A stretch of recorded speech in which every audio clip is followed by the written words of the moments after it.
أعوذ بالله من الشيطان الرجيم بسم الله الرحمن الرحيم والصلاة والسلام على أشرف الأنبياء والمرسلين نبينا محمد وعلى آله وأصحابه أجمعين ثم أما بعد. Donc nous étions sur l'adhab.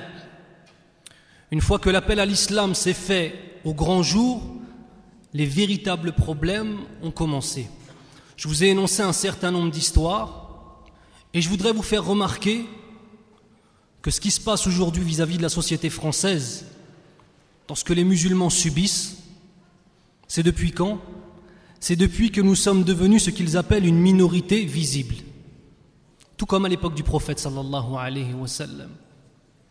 Tant que tu pratiques ta religion et qu'on ne le voit pas, tant que tu es un musulman effacé qui n'affirme pas ce que tu es, alors à ce moment-là, on t'aime pas beaucoup, mais tu ne nous déranges pas vraiment. Mais du moment où tu viens et tu affirmes ce que tu es avec force, que tu affirmes ce que tu es avec dignité, avec certitude, à ce moment-là, on commence à être dérangeant. Pourquoi? Parce que la France, souvent, il y a beaucoup d'athées en France. Il y a peu de croyants. Allez voir les églises, elles sont vides. C'est parce que l'islam est un mode de vie qui appelle à la réflexion. C'est parce que l'islam est un mode de vie qui n'appelle pas à être simplement un consommateur, dont le seul but dans la vie c'est de prendre un crédit, de meubler sa maison de la plus belle des façons, d'avoir la plus belle des femmes, regarder la télé à longueur de journée et arrêter de réfléchir. Ça c'est ce qui nous est proposé et je dirais même imposé comme mode de vie en Occident. Et bien l'islam il ne va pas dans ce sens-là. Et ça dérange beaucoup les non-religieux. Il ne faut pas croire que c'est uniquement une question de religion. C'est une question de mode de vie. C'est une question de s'élever. C'est une question d'avoir des buts, de véritables buts qui vont plus loin qu'un crédit et une belle maison. Je voudrais revenir rapidement sur le dernier hadith que j'avais cité, qui était qu'un sahabi radiallahu anhu vient voir le prophète sallallahu alayhi wa sallam après lui-même avoir subi quelques tortures. Puis il dit au prophète sallallahu alayhi wa sallam: ne vas-tu donc pas invoquer Allah pour nous? Ala tad'u Allah lana. Le prophète sallallahu alayhi wa sallam s'assied alors que son noble visage rougissait et il dit: parmi ceux qui vous ont précédés, il en est à qui on arracha la peau du crâne et toute chair et nerfs recouvrant la tête avec des peignes de fer, sans que ce supplice ne les détourne de leur religion. C'est là-dessus que je voudrais revenir. Il demande à Nabi sallallahu alayhi wa sallam de faire dua. Pourquoi? Les duas de Nabi sallallahu alayhi wa sallam sont des duas acceptés d'Allah. Il suffit à Nabi sallallahu alayhi wa sallam à ce moment-là de faire dua, par exemple, qu'Allah tue tous les Quraysh, et Allah immédiatement tue tous les Quraysh. Mais le Nabi sallallahu alayhi wa sallam refuse. Regardez l'exemple à suivre. Si l'un d'entre nous aujourd'hui, après avoir subi un acte islamophobe ou un acte raciste, avait la certitude que sa dua est acceptée, il la dégaine ou il la dégaine pas? Pensez à la patience de cet homme sallallahu alayhi wa sallam qui se fait torturer. Les gens qu'il aime autour de lui se font torturer et il a les moyens d'éliminer tous ses ennemis. Qu'est-ce qu'il fait? Il le fait ou pas? Non, il ne le fait pas. Non, il ne le fait pas parce qu'il veut appeler ces gens à l'islam. Non, il ne le fait pas parce qu'il sait qu'il a une mission plus haute que la vengeance personnelle. Et non, il ne le fait pas parce que s'en prendre à lui, ça n'a pas d'importance pour lui. Et parce que l'ajr, la récompense qu'il y aura à ce que les hommes et les femmes autour de lui deviennent des musulmans, à ce que l'islam se lève, cette récompense est plus grande que les tortures que lui-même subit. Alors rappelez-vous que ce que nous subissons ici, par rapport à ce qu'ont vécu les compagnons, as-sahaba radiallahu anhu, ce n'est rien. Rappelez-vous que ce que nous subissons ici, par rapport à ce qu'ont subi les communautés d'avant Muhammad sallallahu alayhi wa sallam, Rasulullah, ce n'est rien. La patience est un des fruits de la piété et de la sagesse. La piété et la sagesse. Bien sûr, le fait de patienter sera pris de quoi? D'être satisfait du décret d'Allah Azza wa Jal. Alors je vais vous citer un certain nombre de situations face à l'épreuve. Comment est-ce que le croyant et comment est-ce que le non-croyant ou le croyant faible réagit face à l'épreuve en tant que tel. La première des choses, c'est une attitude qui fait sortir de l'islam. C'est se révolter contre le destin et l'insulter. Il est arrivé une épreuve, et attention, on parle de grosses épreuves. On ne parle pas simplement de perdre de l'argent. Il y a des gens aujourd'hui, quand ils perdent de l'argent, on dirait, Akhil Karim, qu'ils ont perdu leurs enfants. Je ne parle pas de ça, je ne vais même pas m'attarder là-dessus. On parle de perdre des enfants. On parle de voir des gens de notre communauté qui se font massacrer par milliers. On parle de gens de notre communauté qui meurent de faim à cause de certains, embargos sur certains pays. En Irak, 1 million d'enfants morts de faim et de maladies simples. 1 million, ya ikhwan. On parle d'épreuves telles que celle-ci. La première des réactions, qui n'est pas la réaction du musulman, c'est se révolter contre le destin et insulter Allah Azza wa Jal. Qu'Allah nous préserve d'une telle attitude. La deuxième des choses, c'est ne pas accepter le destin d'Allah Azza wa Jal dans son cœur, mais se taire. Le mal est moins grand. Une épreuve lui arrive, il n'est pas satisfait de ça. Mais au moins il se tait. Et même si dans son attitude, même dans sa poitrine, ça bouillonne, en tout cas il a la sagesse à ce moment-là de se taire et de tenir son âme et de tenir sa langue afin de ne pas dire de paroles trop graves. La troisième catégorie, c'est l'accepter en son cœur, mais se taire. Une épreuve vient, tu l'acceptes dans ton cœur, mais tu n'as pas encore la force de dire « Alhamdulillahi Rabbil Alamin ». Le quatrième degré, c'est d'accepter en son cœur et justement faire louange à Allah, dire « Alhamdulillahi Rabbil Alamin ». Et attention, je ne parle pas de « Alhamdulillah » que les gens disent quand on dit la baisse, « Alhamdulillah ». Non. Je parle d'une parole véritable, une louange à Allah, le fait d'avoir conscience à chaque fois qu'on le dit de ce que cela signifie. La parole du musulman, dans ce cas-là, c'est une dua. Dans ce cas-là, c'est un véritable remerciement à Allah subhanahu wa ta'ala. Ça va bien. Alhamdulillah. Je rends louange à Allah qui a fait qu'encore aujourd'hui je suis en bonne santé. Et même si je suis en mauvaise santé, je sais que Allah par cela me purifie. Alhamdulillah par rapport à tous les biens qu'il fait aux musulmans. Alhamdulillah par rapport au fait que si même moi j'ai une épreuve, en tout cas mon voisin n'en a pas ou ma famille n'en a pas. Ça c'est alhamdulillah. C'est comme salamu alaykum wa rahmatullah. C'est une dua.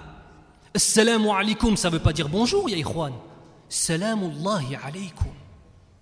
C'est une dua azima. Mais pensez que si une seule fois, un jour, un frère, ou pour les femmes, une sœur, fait cette dua sincèrement, et qu'elle est acceptée, c'est quoi les conséquences?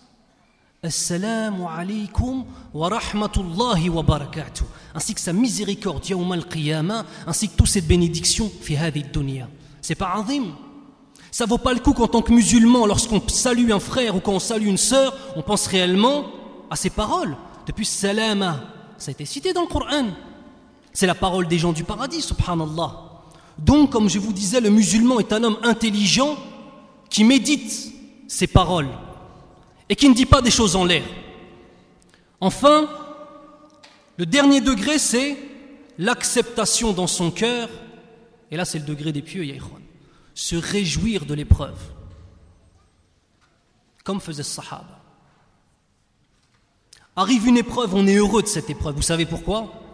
Parce que les personnes les plus éprouvées, comme le hadith que je vous ai dit la dernière fois, c'est qui? C'est l'Anbiya. Parce que ceux qu'Allah subhanahu wa ta'ala éprouve, c'est ceux qu'il aime. Parce que ceux qu'Allah subhanahu wa ta'ala met face à leurs responsabilités et teste leur patience, et quand cette épreuve dure longtemps, c'est ceux qui sont capables de patienter et qui vont arriver yawm al-qiyamah avec leurs péchés pardonnés, inshallah ta'ala.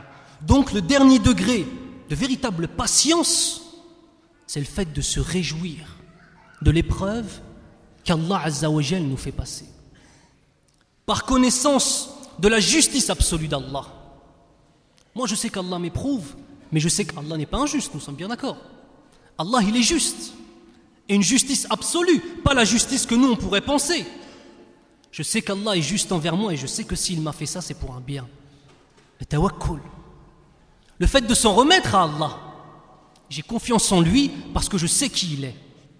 Allah Azza wa Jal dit dans le Coran, A'udhu billahi minash shaytanir rajim, ma asaba min musibatin fil ardi wala fi anfusikum إلا في كتاب إلا في كتاب من قبل أن نبرأها إن ذلك على الله يسير. Ce qui signifie nul malheur n'atteint la terre ni vos personnes qui ne soit enregistré dans un livre avant que nous ne l'ayons créé, et cela est certes facile à Allah. Tout est écrit, ce qui doit arriver arrivera, ya ikhwan. De même, Allah Azza wa Jal dit dans le Coran: قُلْ لَنْ يُصِيبَنَا إِلَّا مَا كَتَبَ اللَّهُ لَنَا هُوَ مَوْلَانَا وَعَلَى اللَّهِ فَلْيَتَوَكَّلِ الْمُؤْمِنُونَ. Dit, rien ne vous atteindra en dehors de ce qu'Allah a prescrit pour vous. Il est notre protecteur. C'est en Allah que les croyants doivent mettre leur confiance. Question, peut-on empêcher l'eau d'un fleuve de couler? Peut-on empêcher la pluie de tomber? Peut-on empêcher un tremblement de terre d'avoir lieu? Peut-on empêcher un tsunami d'avoir lieu? On ne peut pas. C'est comme ça notre destinée. Ce qui doit nous arriver, nous arrivera.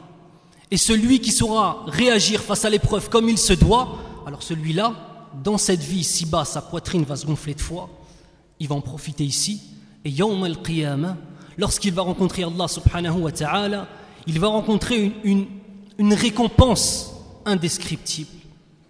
Alors je voudrais prendre l'exemple de Sayyidina Ibrahim sallallahu alayhi wa sallam, qui lui-même était un exemple pour Rasulillahi sallallahu alayhi wa sallam. D'étudier la vie du prophète sallallahu alayhi wa sallam, cette fois-ci on va faire une petite parenthèse pour retourner à un des exemples qui a toujours influencé le Nabi sallallahu alayhi wa sallam. Ibrahim alayhi salam vit dans un village, dans une ville. Son père est celui qui sculpte les statues qui vont être adorées. Il explique à son père que bien évidemment tout ceci est batil, est faux, et que lui est un prophète et que son père doit l'écouter. Son père refuse. Ibrahim alayhi salam commence à faire parler de lui dans cette ville. Puis arrive la grande fête de l'adoration de ces divinités. Tous les gens de la ville sortent pour faire leurs adorations. Sauf qui? Sauf Ibrahim alayhi salam qui dit: je suis malade. Et il n'a pas menti. Il n'a pas menti lorsqu'il a dit: je suis malade. Car il était réellement malade de voir ces gens adorer un autre qu'Allah subhanahu wa ta'ala. Les gens sortent de la ville, ils rentrent dans le temple où ils font leurs adorations et où il y a toutes les statues. Il les casse toutes sauf une, la plus grande d'entre elles. Il prend la hache, il la met dans la main de la plus grande. Les gens reviennent ensuite de leurs adorations. Ils voient ça. Imaginez le désarroi, le désespoir et la colère dans laquelle ils se trouvent. Ils voient leur divinité, subhanallah, soi-disant, leur divinité batila, détruite. Ils pensent que les cieux vont leur tomber sur la tête. Qu'est-ce qu'ils disent? Nous avons entendu un jeune qui insulte nos divinités, il s'appelle Ibrahim, ramenez-le. Regardez, subhanallah, Ibrahim alayhi salam, à quel point la religion de l'unicité d'Allah est une religion d'homme. Ibrahim alayhi salam a fait parler de lui. Il est le seul à rester dans la ville. Il casse les divinités. Est-ce qu'il s'enfuit? Non, il ne s'enfuit pas. Pourquoi il ne s'enfuit pas? Parce qu'il veut que devant tout le monde, lorsque toute la ville sera réunie pour lui demander des justifications, il veut que tout le monde soit là afin qu'il puisse donner les arguments qui émanent d'Allah Azza wa Jal, qui sont ceux du tawhid. Un homme qui est prêt à assumer toutes les conséquences de ses actions. Subhanallah. Et dans ce cas-là, c'était la seule attitude à avoir. Dans d'autres situations, il y a d'autres attitudes à avoir, certes. Mais dans ce cas-là, c'était la seule attitude à avoir. Il dit donc, c'est la plus grande qui a cassé tout. Demandez-lui si elle est capable de parler. Vous dites que cette statue est capable de vous protéger. Vous dites que cette statue est capable de changer votre destin. Demandez-lui. Au moins, elle sait parler. Et là, ils disent, tu sais très bien qu'elle ne sait pas parler. Ils disent dans le Coran, A'udhu billahi minash shaitanir rajim, laqad alimta ma ha'ula'i yantiqun. Puis Ibrahim alayhi salam de leur répondre, قال أفتعبدون من دون الله ما لا ينفعكم شيئا ولا يضركم. Il dit, adorez-vous donc en dehors d'Allah ce qui ne saurait en rien vous être utile ou vous nuire non plus. Uffil lakum wa lima ta'buduna min dunillah afala ta'qilun. Je me désavoue de vous et de ce que vous adorez en dehors d'Allah.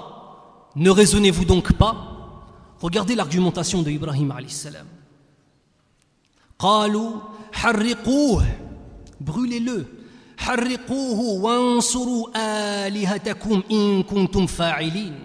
Ils dirent, brûlez-le, secourez vos divinités si vous voulez faire quelque chose pour elles. Ils l'ont enfermé et ils ont voulu faire un exemple.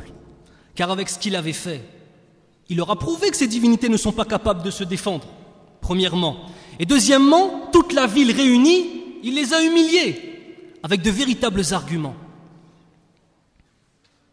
Ils ont commencé à amasser du bois, énormément de bois. Ils veulent le brûler, mais pas de n'importe quelle façon. Ils veulent faire un exemple qui reste dans les consciences, un exemple qui fasse peur aux gens qui vont venir après lui. Ibn Kathir, rahimahullah, rapporte qu'à cette époque-là, ça a mis tellement de temps à amasser tout le bois qui était nécessaire à faire réellement le bûcher pour lui, que lorsqu'une femme tombait malade, imaginez-vous, lorsqu'une femme tombait malade, elle faisait le vœu que lorsqu'elle serait guérie, elle irait poser du bois sur le tas pour brûler Ibrahim alayhi salam. Imaginez-vous le temps que ça prend pour que ça rentre dans les mœurs jusqu'à temps que les femmes fassent des du'a comme ça. Ils ont amassé le bois, énormément. Ils ont allumé. Le feu était si grand, si énorme, que lorsqu'un oiseau passait fis sama dans les cieux au-dessus, il brûlait immédiatement et il tombait dans le feu. Le feu était si grand qu'il se voyait à des kilomètres à la ronde, tellement les flammes étaient grandes. Regardez la démesure avec laquelle les kuffars parfois peuvent réagir vis-à-vis des musulmans. Lorsqu'on leur parle avec les véritables arguments, lorsqu'on les humilie dans leur adoration batila. Regardez l'excès dans lequel ils tombent. S'ils veulent le brûler, ils font un petit bûcher, ils le brûlent. Ils veulent plus que ça. Ils l'enchaînent, ils le mettent devant ce feu, et pendant qu'ils l'enchaînent, Ibrahim alayhi salam dit quoi? Il n'y a point de divinité en dehors de toi. Glorifié sois-tu, Seigneur des mondes. Tu mérites l'éloge et le pouvoir revient à toi. Tu n'as aucun partenaire. Regardez la parole d'Ibrahim à ce moment-là. Il est en train de se faire enchaîner. Il est emprisonné depuis je ne sais combien de temps. Il voit l'amas de bois, il met le feu. Et qu'est-ce qu'il dit encore à ce moment-là? Parole de tawhid. La parole de l'unicité d'Allah et du retour vers Allah subhanahu wa ta'ala. C'est comme ça qu'est le musulman. Puis, il faut savoir que le feu était tellement intense qu'ils ne pouvaient pas l'amener proche du feu et de le jeter dedans. Ils ont construit une catapulte afin de le mettre dessus enchaîné et de le jeter de loin. Lorsqu'ils le mettent sur la catapulte, qu'est-ce qu'il dit? Allah nous suffit et il est le meilleur garant. Hasbunallahu wa ni'mal wakil. Pensez les frères. N'écoutez pas cette histoire simplement comme une histoire comme on regarde un film aujourd'hui, mais pensez-vous, chacun d'entre vous, à sa place comment il réagit. Il est mis sur la catapulte. Des milliers de personnes autour de vous qui veulent votre mort, un feu immense, inimaginable. Et qu'est-ce qu'il dit? Hasbunallahu wa ni'mal wakil. Allah nous suffit et il est le meilleur protecteur. Tout comme lorsque les musulmans ont appris que les tribus arabes étaient en train de s'allier contre eux pour venir les tuer, les musulmans, Allah Azza wa Jal dit dans le Coran فَزَادَهُمْ إِيمَانًا وَقَالُوا حَسْبُنَا اللَّهُ وَنِعْمَ الْوَكِيلُ. Ils apprennent que toutes les tribus arabes sont en train de se coaliser contre eux. Qu'est-ce qu'il dit? Cela ne fit qu'accroître leur foi. Et ils dirent Allah nous suffit et il est notre meilleur garant. Pendant qu'il est sur la catapulte, Jibril alayhi salam, Jibril, pas n'importe lequel des anges, Jibril alayhi salam vient voir Ibrahim sallallahu alayhi wa sallam et lui dit veux-tu que j'intervienne? Je peux intervenir. Regardez la réponse d'Ibrahim alayhi salam. Es-tu venu directement par ordre d'Allah? Tout émane d'Allah. Mais il lui demande est-ce que directement Allah t'a dit viens et va secourir Ibrahim? Il lui dit non. Il lui dit laisse-moi dans ce cas-là. Un ange vient lui proposer de le sortir de ce pas-là. Il dit non. Hasbunallah wa ni'mal wakil. La véritable parole, avec la véritable compréhension de cette parole. On lui propose une aide, il dit non. J'ai confiance en Allah, Allah lui va m'aider. Ensuite, l'ange déclencheur des pluies vient le voir. Dès que vient l'ordre d'Allah, j'apporte la pluie. Mais l'ordre d'Allah Azza wa Jal a été plus prompt et plus rapide. L'ordre d'Allah Azza wa Jal, c'était que Ibrahim alayhi salam soit jeté dans le feu. Et qu'est-ce qu'il dit Allah?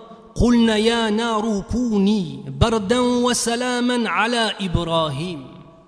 nous dîmes au feu, soit pour Ibrahim une fraîcheur salutaire, bardan wa salam. Je vous pose une question. Si Allah Azza wa Jal n'avait dit que bardan, fraîcheur, qu'est-ce qui aurait pu se passer?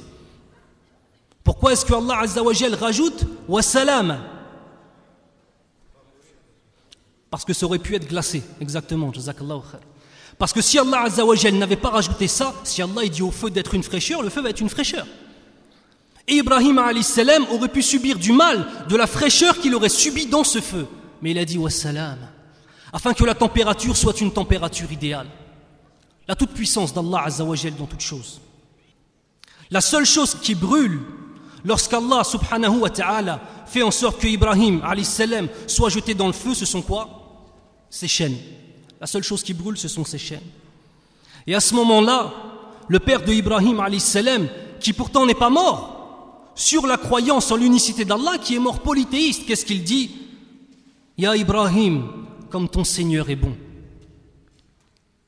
Puis Ibrahim reste pendant, il y a divergence, entre 40 et 50 jours dans ce feu. Tellement le feu est intense, il reste pendant 40 à 50 jours et il dit: aucun moment de jour et nuit n'était si bon dans ma vie que les jours que j'ai passés dans le feu. J'ai souhaité que toute ma vie soit semblable. Allah Azza wa Jal dit dans le Coran: wa aradu bihi kaydan faj'alnahum humul akhsarin. Ils voulaient ruser contre lui. Regardez, ils ont voulu faire un exemple, mais ce sont eux que nous rendîmes les plus grands perdants. Le pieux, lorsqu'il est éprouvé, transforme cette perte en quelque chose de gagnant. Par rapport à sa réaction face à l'épreuve, il a subi quelque chose dans cette vie, mais sa réaction fait qu'il a la baraka ici-bas, et il a yawm al-qiyamah quoi? Une récompense. D'une perte, il en fait quoi? Un avantage. Tandis que celui qui ne sait pas réagir comme il se doit, d'une perte, il en fait deux. Pourquoi? Parce qu'il n'a pas la réaction qu'il faut, et souvent, une personne qui ne réagit pas de la bonne façon, c'est quoi? C'est une personne qui s'éloigne d'Allah Azza wa Jal lorsqu'elle est éprouvée. D'une perte, il en a fait deux. Et je vais finir assez rapidement, Inch'Allah, parce que c'est important, sur un point, par rapport au dua. Parce que nous sommes très impatients avec Allah Azza wa Jal lorsqu'on fait dua. C'est vrai ou c'est pas vrai? On a l'impression que quand on demande quelque chose à Allah, si on y a droit, ça va venir tout de suite. Alors j'ai relevé 4 situations différentes par rapport à dua. La première situation, tu demandes à Allah Azza wa Jal, et Allah subhanahu wa ta'ala immédiatement te donne. Fahuwa ni'ma. Ça veut dire que tu as demandé une chose à laquelle tu avais droit, et Allah immédiatement il te l'a donné. La deuxième des situations, Allah subhanahu wa ta'ala ne te donne pas, il ne répond pas à ta dua. Pourquoi? Pour te préserver. Pour te préserver. Tout comme Allah Azza wa Jal par rapport à Sharia nous préserve, et non pas nous interdit, mais nous préserve de mauvaises choses. Lorsqu'Allah subhanahu wa ta'ala fait en sorte que le khamr, le vin, les spiritueux, ainsi que toute forme de drogue telle que le shit, etc. soient interdits. Est-ce que c'est un interdit en tant que tel, ou alors est-ce que c'est pour nous préserver? Lorsqu'Allah subhanahu wa ta'ala interdit le vol, c'est pour nous préserver. Donc là, dans cette situation, Allah subhanahu wa ta'ala ne donne pas l'exaucement à la dua. Pourquoi? Uniquement pour nous préserver, parce qu'on a demandé une chose qui n'était pas un bien pour nous, mais on ne le savait pas. Troisième situation, Allah subhanahu wa ta'ala ne te donne pas pour que tu restes dans cette épreuve, parce que tu as les épaules pour subir cette épreuve. Tu peux prendre 2 personnes qui ont la même maladie au même moment, les 2 ils font les mêmes du'a. Il y en a un, Allah va exaucer sa du'a de le guérir, et le deuxième non, parce que le premier il n'avait pas la patience pour rester un abd véritablement soumis à Allah dans cette épreuve, alors que le deuxième l'avait. Donc Allah a entendu ta dua, mais simplement pour toi, pour ton ajr, il va prolonger cette épreuve. Et enfin, la dernière des situations, c'est qu'Allah subhanahu wa ta'ala te donnera, mais plus tard. Mais plus tard. Fasbir. La réaction à avoir lorsqu'on demande quelque chose à Allah Azza wa Jal, ou qu'on est touché par une épreuve, ce n'est pas de s'éloigner d'Allah. Ce n'est pas d'être écœuré. Bien au contraire, le fait que tu sois dans une épreuve, ya akhi, ya ukhti, ça va te donner encore plus de ikhlas, de sincérité envers Allah. Et tu vas demander les choses avec sincérité, Inch'Allah, s'il y a un bien pour toi, Allah va l'accomplir. Je voudrais dire 3 petites choses très rapidement, Inch'Allah. La première, c'est, une sœur m'a beaucoup touché avec un mot qu'elle m'a envoyé. Je demande à Allah Azza wa Jal qu'il accorde à son mari l'istiqama. Dites Amin, ya ikhwan. Je demande à Allah subhanahu wa ta'ala qu'il fasse que cet homme revienne dans la voie d'Allah Azza wa Jal. Je demande à Allah subhanahu wa ta'ala qu'il fasse que cette femme puisse enfin vivre heureux dans une véritable famille musulmane et qu'elle soit récompensée pour sa patience et qu'Allah exauce ses du'as. Le deuxième point, ya ikhwan, que je voudrais aborder avec vous, c'est vous sensibiliser par rapport au fait qu'il y a les voisins autour de la mosquée qui sont en train de former une association pour porter plainte contre la mosquée. Et vous savez quoi? On n'est pas face à des islamophobes. Nous sommes face à des gens normaux qui ont envie de vivre le plus normalement possible et le plus tranquillement possible. Nous ne sommes pas en face d'islamophobes. Nous sommes en face de gens comme vous et nous. Si moi demain, je vous assure que s'il y a une église devant moi et qu'ils mettent le halal jusqu'à je ne sais pas quelle heure, je ne vais pas être heureux. Et que s'il faut faire une association, je vais en faire partie. Alors je vous demanderai les frères, même si je sais que vous ne faites rien de mal, et surtout les jeunes, au lieu d'être à des mauvais endroits en train de faire des mauvaises choses, ils sont là. Mais c'est très bien, on vous aime, on est content de vous voir. Wallah al-azim, on est content. Venez, restez, il n'y a pas de problème. Mais ne restez pas devant la mosquée jusqu'à je ne sais pas quelle heure en train de crier. Vous êtes en train de faire du mal aux musulmans et à la mosquée. Et le dernier point, et là c'est en dehors du ders, faites attention à une chose que j'observe beaucoup chez les gens qui prient. Alors, min shurut as-salah, sitr al-awra. Parmi les conditions d'acceptation de la prière, il faut être couvert de là, en bas du genou, jusqu'au-dessus du nombril. D'accord? Celui qui prie avec un pantalon serré et un t-shirt très serré, lorsqu'il fait soujoud, on voit le bas de son dos dans le meilleur des cas. Et dans le pire des cas, vous comprenez ce qu'on voit. C'est pas une personne, c'est pas 2 personnes. Alors le frère qui fait ça, je ne suis pas en train de lui dire c'est pas bien ce que tu fais, t'es quelqu'un de mal. Je suis en train de te dire, Akhi, t'as fait tous ces efforts pour venir à la mosquée, fais en sorte qu'Allah, Inch'Allah, il accepte ta prière. Alors ceux maintenant qui mettent des vêtements trop serrés, il y a des qamis qui sont disponibles ici, ou bien alors ils prennent une veste et ils la mettent autour de leur taille, afin qu'on ne voie pas le bas du dos, si vous comprenez ce que je veux dire quand je dis le bas du dos, Inch'Allah. Subhanak Allahumma wa bihamdik, ashhadu an la ilaha illa ant, astaghfiruka wa atubu ilayk.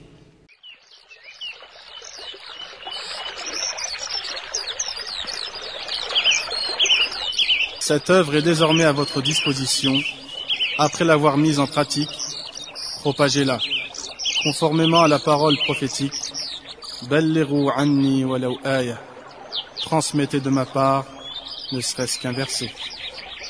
Votre site islamhouse.com, l'islam à la portée de tous.